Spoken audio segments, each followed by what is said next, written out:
Vamos a pasar entonces a la sesión de diálogo, así que adelante, tienen ustedes la palabra. Paloma, me parece que Paloma Loreley, ¿no? O no, yo. Ay. Es que son aplausos y no son manitas levantadas. Y soy muy mala con las reacciones, lo hago por primera vez, les quiero decir. Yo soy mala para leerlas, ¿eh? Yo pensé que eran manitas levantadas y no, ya vi que son aplausos. Perfecto. Bueno, pues no importa. Quien quiera intervenir, por favor, adelante.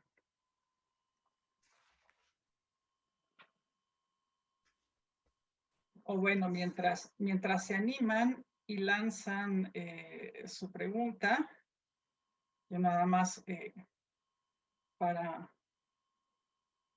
abrir la intención de diálogo, quería contarle a Ana Guillaumón, ¿verdad? Anda por ahí, que no la veo en pantalla, que nos contaba este detalle. Ana, este detalle del volador que te llamó la atención. A lo mejor todos ustedes ya lo han visto en México, ¿no? Pero como para nosotros es algo cotidiano, Sí.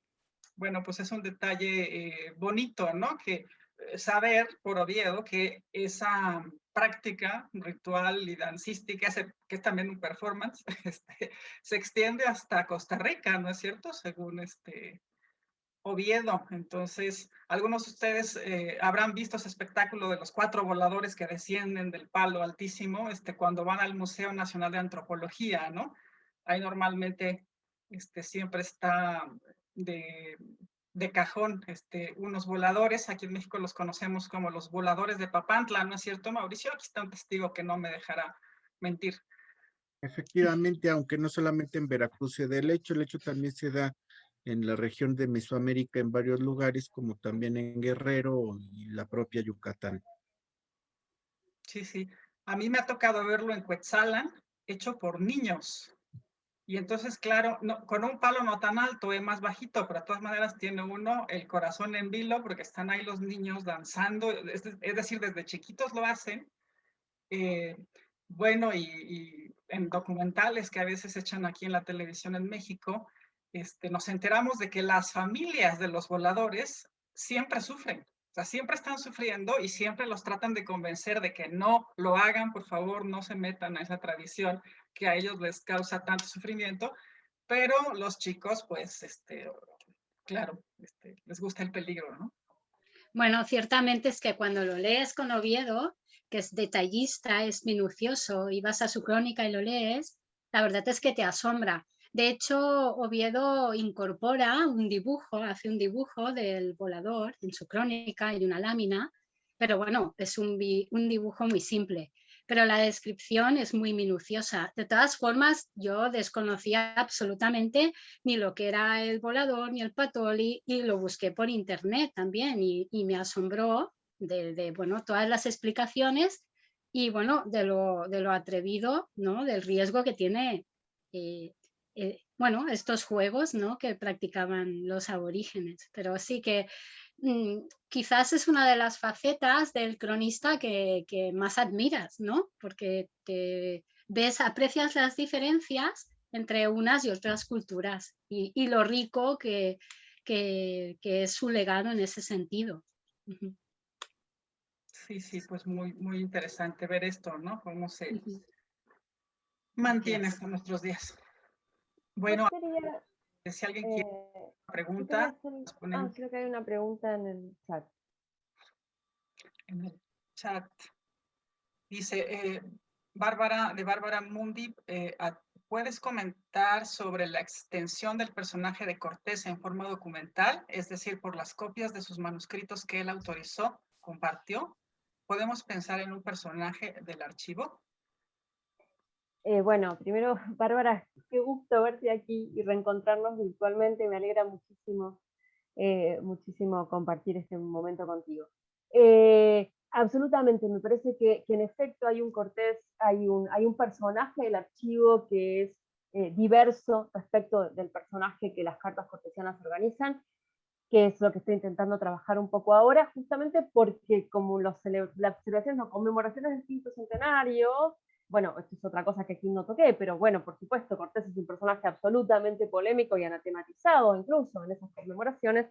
Me interesaba a mí mostrar, bueno, que no hay un solo Cortés, que hay diversos Corteses y que estos diversos Corteses se ven por un lado en la variancia entre las cartas mismas de relación, porque no es el mismo Cortés entre una y otra carta, y tampoco en las mismas cartas, por eso me refería también al trabajo de Rolena sobre las cuestiones enunciativas, pero además hay otro Cortés, yo creo, bastante diferente y mucho más arrojado y mucho más activo en lo que se llama documentos cortesianos, pero que en realidad es un archivo cortesiano, ¿no? Y ahí, bueno, después le voy a hacer una pregunta a Paloma.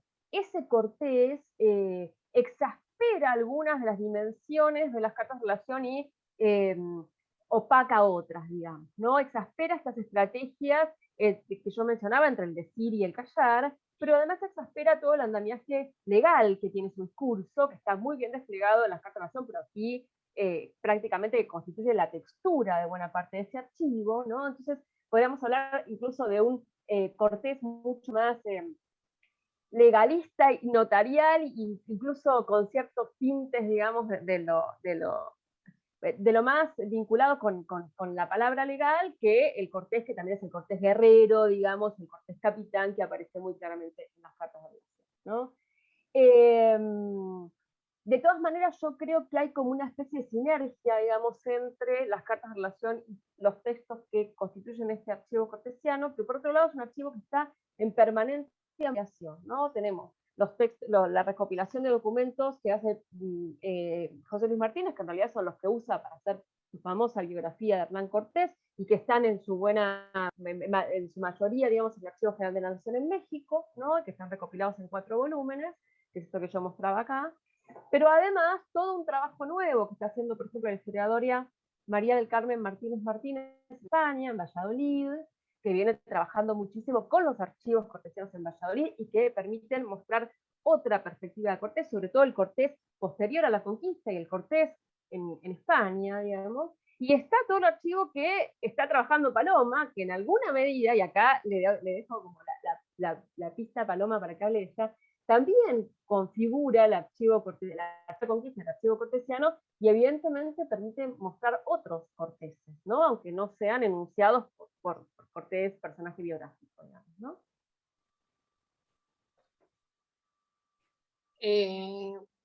A ver, Valeria, no sé yo si, digamos, los textos que yo estoy trabajando entrarían dentro del archivo cortesiano, porque digamos que serían más bien fugas del archivo cortesiano, ¿no? Digamos, pues estas cartas u otras versiones de las cartas que fueron leídas, ¿no? Y por quién fueron leídas antes, y entonces esta gente, ¿qué hizo con esas cartas? Y la deriva que tuvieron, ¿no? De estas supuestas cartas manuscritas, ¿no? Digamos que algunas, bueno, podemos pensar la segunda porque es la más que conocemos, pero hay otras, ¿no? Que yo digo, decía, de todos estos hilos que tengo suelto, pues tengo que comprobar, ¿no? Que yo también trabajo con José Luis Martínez, si hay, ¿no? Si ha rescatado alguna. Y luego, ¿qué es lo que pasa también con la primera carta? Desaparecida, se sabe después, pero Pedro Mártir y otros, digamos, estuvieron allí presentes. Entonces, no solamente si consideramos los objetos, que no sé si los consideraríamos, los objetos que fue mandando a España, serían parte también de su archivo. No sé, a lo mejor podemos pensar que sí, ¿no? Entonces... Perdón, la hipótesis de José Luis Martínez es que sí. El archivo cortesiano, tal como lo hipotetiza Martínez, bueno, no llega a ser los objetos, pero incluye toda la variedad de textos que se vinculan con Cortés, aunque no estén enunciados por Cortés, por eso armado como un documento vigente. Esa misma línea sigue de alguna medida María del Carmen Martínez Martínez, que creo que tiene que ver también con la concepción del archivo de la historia, y no necesariamente la concepción del archivo de la literatura. Y el trabajo de Alessandra Russo, que trabaja con los objetos cortesianos, también va en esa línea. Por eso este trabajo tuyo me parece que permite volver a pensar justamente lo que entendemos por archivo, vinculado además con una figura histórica y literaria específica. Sí, entonces, en ese sentido sí, ¿no? Me parece que Rolena quería hacer una pregunta y luego Esperanza ha pedido la palabra también. Rolena, por favor. Muchas gracias, Aurora. Muchísimas gracias, Valeria. Pensando en Cortés archivista, estaba pensando en su relación con Gómara. ¿Podrías decirnos algo sobre eso? Porque imagino siempre Gómara en la casa de Cortés en Sevilla, o cerca de Sevilla, y no es cierto que escribió una vida de Cortés. Bueno, lo que nos puedas decir, por favor, Valeria. Muchas gracias. Gracias, Rolena, por tu pregunta. El vínculo entre Gómara y Cortés es un vínculo, viste, muy discutido todavía historiográficamente y literariamente, porque además es un vínculo utilizado para llevar agua para un costal de uno u otro lado, digamos, ¿no? En relación con cómo se favorece o no esa figura. Lo que yo estoy empezando a trabajar ahora es toda la zona del archivo cortesiano en España, ¿no? Y es muy curioso, esto también lo menciona María del Carmen Martínez Martínez y Cristian Duverger, un historiador bastante criticado, pero que ha trabajado esto, ¿no? Que Cortés se mueve permanentemente con su archivo, y se mueve con archivo en la campaña, ¿no? Como una especie de capitán de campaña, con todos sus papeles, los autos y demás, y traslada ese desplazamiento del archivo de América a España, y en un sentido pareciera haber, por eso es una hipótesis que todavía no puedo comprobar, realmente una conciencia de archivo, ¿no? De estar produciendo un conjunto de documentos que además tiene que tener una domiciliación, ¿no? Entonces, ese conjunto de documentos acompaña al archivista, pero además cuando llega a España, ese conjunto de documentos tiene que tener una función, tiene que tener una circulación, digamos, más allá de las cartas de relación. En ese sentido, yo creo que en buena medida el vínculo entre Cortés y Gómara puede ser medido como un vínculo del cierto legado, ¿no? Porque lo que se comenta es justamente que Gómara tiene acceso a ese archivo cortesiano, justamente para escribir una historia que sea afín a la historia cortesiana. Lo que pasa es que lo interesante, y ahí tendríamos que hablar también del archivo gomariano, ¿no? Es que Gómara, además de retomar y trabajar y darle otro cauce, porque no son cartas relaciones, es historia renacentista, entonces tiene otro público, tiene otro horizonte de lectura, trabaja con muchas versiones distintas, incluso con las versiones orales de los relatos de otros capitanes y soldados, que el mismo Cortés le habilita a Gómara en las reuniones famosas que hacen en España, en esa suerte de, no sé, café literario, para decirlo con un anacronismo, digamos, que organizaba Cortés en sus años en España, ¿no? Entonces, pareciera haber un funcionamiento del archivo como legado y además toda una serie de documentos que exceden el archivo cortesiano y que al mismo tiempo lo complementan en relación con los papeles con los que Gómara trabaja, ¿no? Pero es algo que todavía tengo que ampliar y profundizar mucho más. Me lo anoto como dimensión a explorar. Gracias. Claro, Valeria,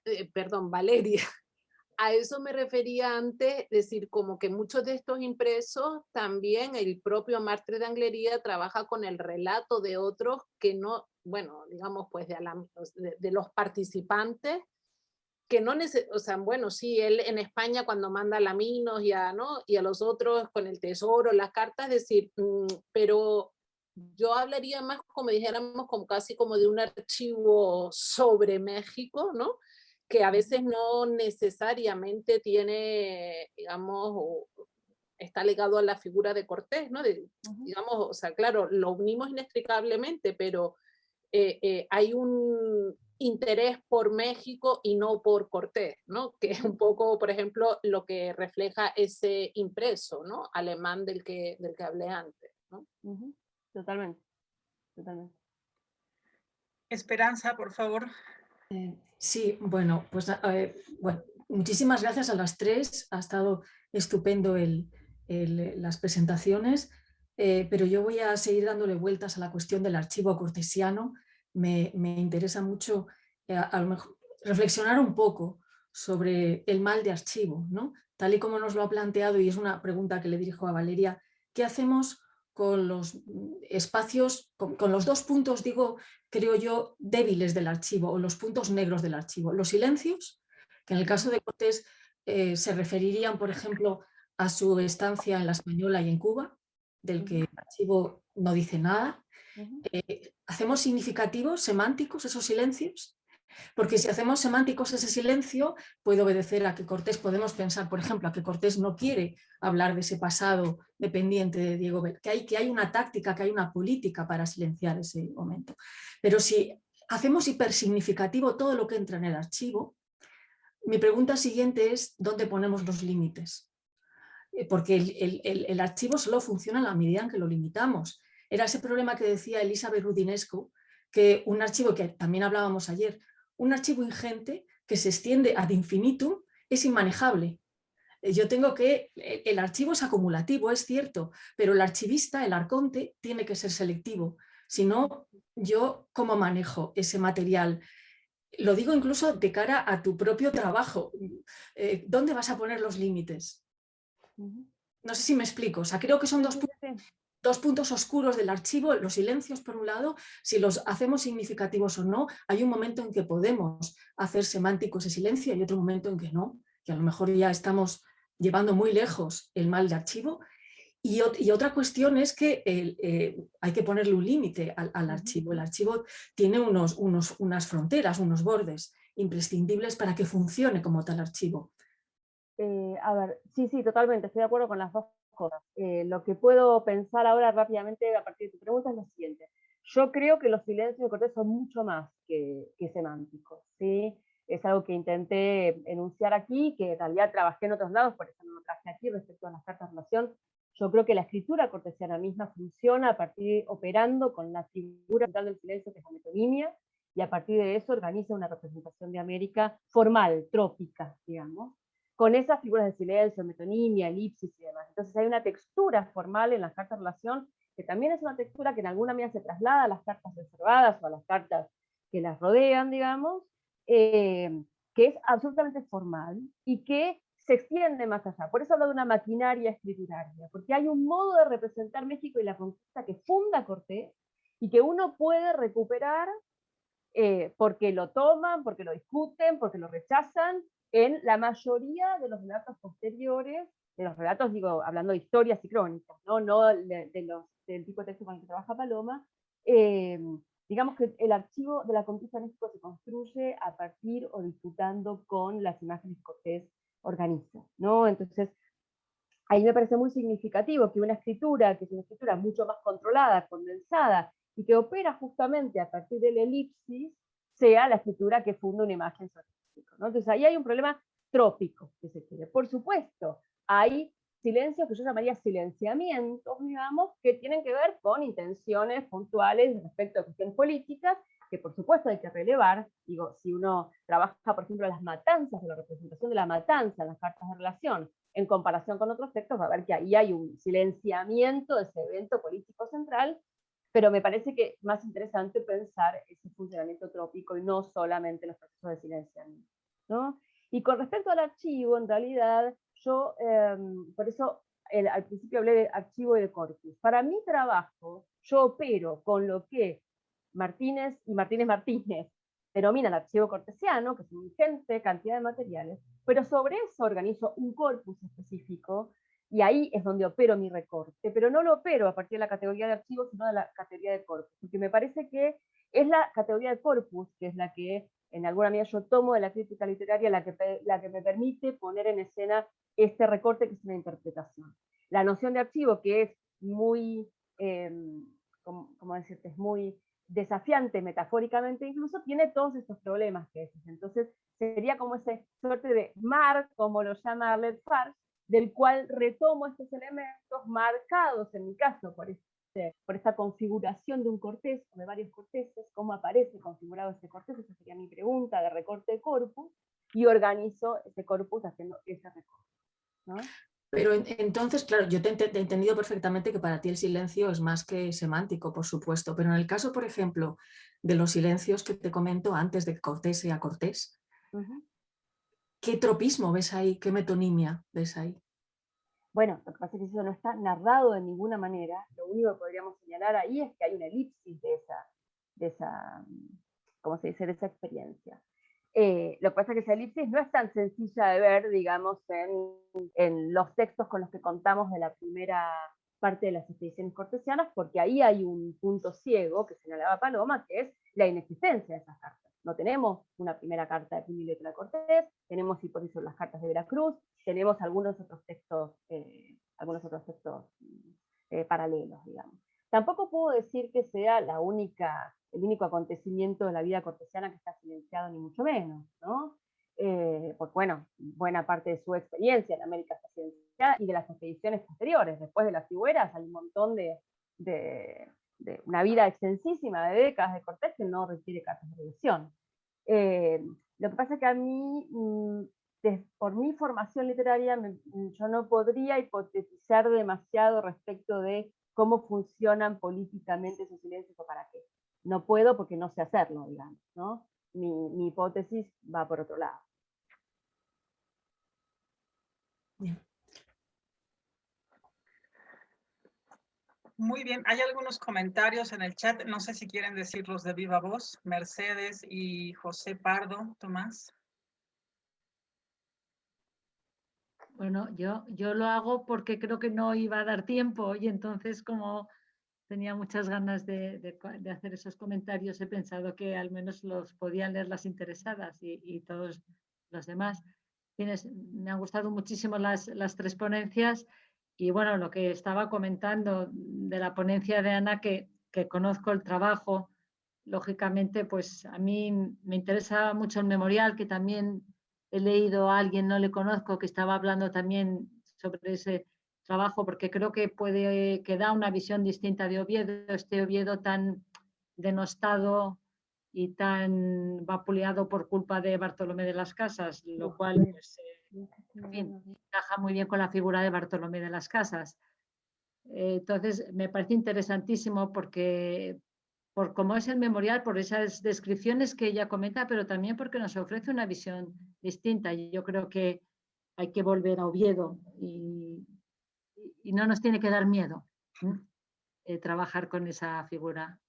Y me ha gustado mucho también, bueno, a Valeria, por supuesto, y Paloma, pues todo lo que vuestras intervenciones.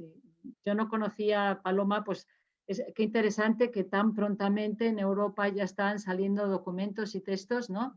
Que hablan de algo que acaba de pasar, que acaba de ocurrir, no sé, me parece muy interesante. Es que es impresionante ¿no? Y eso que la imprenta se acababa de inventar, digamos. Claro, entonces no sé si puedes comentar algo más de eso, o por qué vías te has movido. A ver, no te terminé de oír el final. Sí, ¿por qué vías te has movido? O sea, ¿cómo has podido conseguir todo ese... A ver, es que voy lentísima y como empiezo, digamos, la base es José Toribio Medina, ¿no? Y todas las impresiones de todas las obras, entonces ahí he ido expurgando, ¿no? Lo que se va publicando y luego localizándolo y luego, ¿no? En algunas, o sea, por ejemplo, este impreso alemán porque encontré la traducción en inglés, pero estoy a ver si lo traducen, pero es alguien que va muy lento, ¿no? Entonces, a ver, la cuestión es que me impresionó mucho, ¿no? Porque, claro, si tú lees el dato simplemente en mi, ¿no? La nota a pie que pone José Toribio, 1522, la carta de, ¿no? La segunda carta de relación, ¿no? Y luego, parece que fueron en unos impresos alemanes, tú dices, pero cuando lees noviembre, dices, entonces la fuente no puede ser la segunda carta, ¿no? Entonces, pues ir viendo cada caso y que es que cada caso se me expande porque a mí lo que me parece importante es ver qué tipo, ¿no? Dice, porque algunos son impresos, o sea, qué tipo de impresos son, a quién van dirigidos, cuáles son las fuentes, ¿no? Es decir, es en la génesis de la escritura, pero también de la difusión. Entonces, lo increíble o lo que voy llegando, o sea, llegué en un momento a una premisa y de ahí sigo, es que, claro, en España en realidad se imprimieron muy pocas, ¿no? Es decir, muy pocos textos, que los que se imprimieron al final son los que son, digamos, el canon con el que nos manejamos, ¿no?